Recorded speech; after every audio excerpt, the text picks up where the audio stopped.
Over the past few weeks, we have explored the world of photography together. We have talked about how the art isn't defined by the latest gear, but by the stories we want to tell. We have known for a fact that since the prehistoric times, modern humans has the desire to record our experiences, the things around us, our everyday encounters. That's why we see markings, carvings in caves and stones. These are the attempt of our ancestors to record the images that they encounter in a day-to-day basis. So photography really is for everyone. And nowadays, every single person with a smartphone has a camera as well. Manufacturers have taken advantage of this human desire to communicate and to create out of the experiences and the journey in our everyday life. And the creativity in each one of us is the only true limitation. Hey everyone, Roy Duarte here, and as this series comes to a close, I want to thank each one of you for joining me on this journey. My goal was simple, to show you that you don't need the most expensive equipment to dive into photography.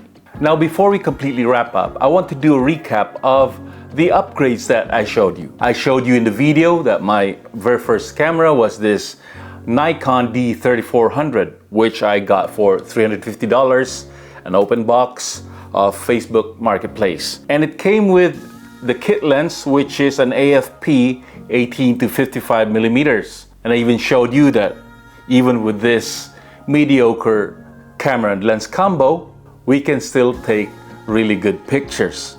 You just have to know the situation and see how much light is coming to your camera and do your creative composition, and boom, you got a nice picture with an entry-level camera.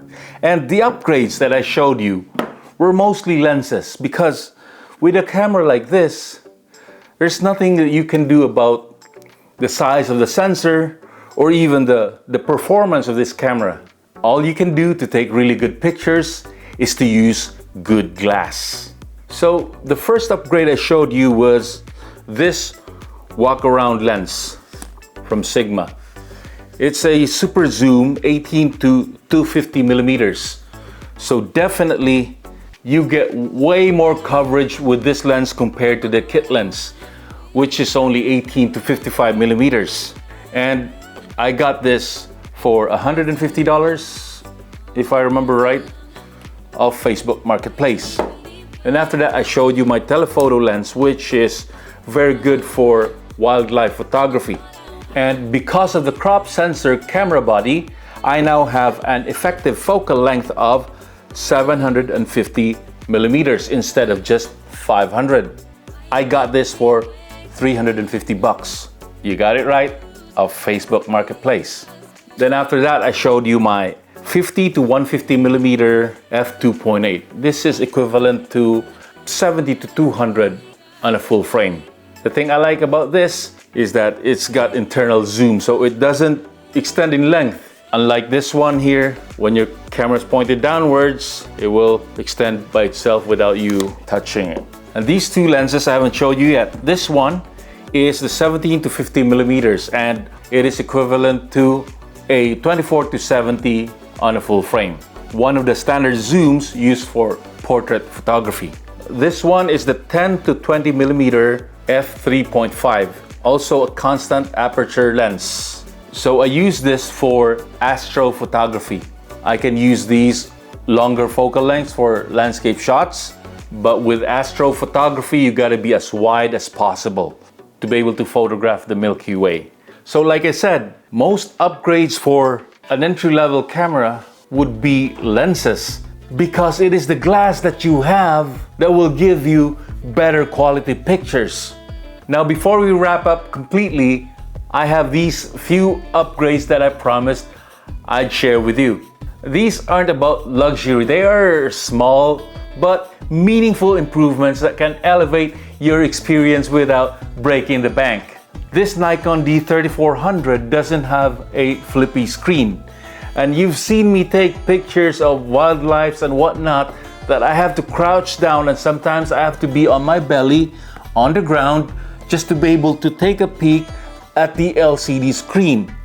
And a lot of you that has a camera like this without the flippy screen, you will appreciate this little upgrades that I'm about to show you. All you need is the app. It's called the Camera Pro, and this cable which connects to your camera connects to your smartphone. Now you can control your camera from your phone. Most, if not all, of the native controls for your camera are in here, from the different settings, exposure settings, focus settings, shutter speed, aperture size. It's all right here. This is a pretty good upgrade if you got an entry-level camera like this one without the flippy screen, so you won't have a hard time trying to photograph from a lower angle. And not only that, this will turn your camera into a slightly higher tech, because with this app you can take multiple exposures. I haven't gone through this app extensively. I've only used it for taking time-lapse photos.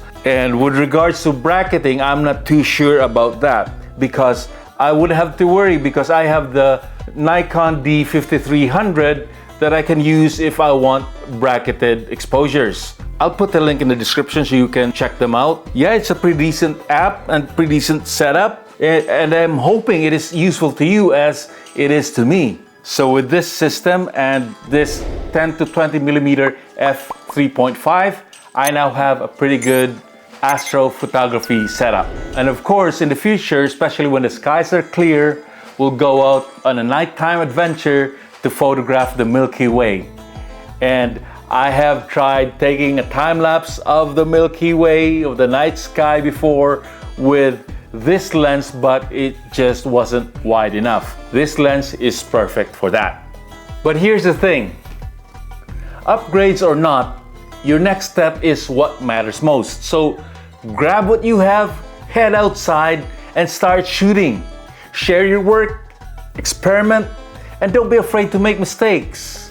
That's how you'll grow. The world is full of stories waiting to be captured. So pick up your camera or even your phone and start telling yours. Thanks for watching, and remember, photography isn't about what you have. It's about what you see.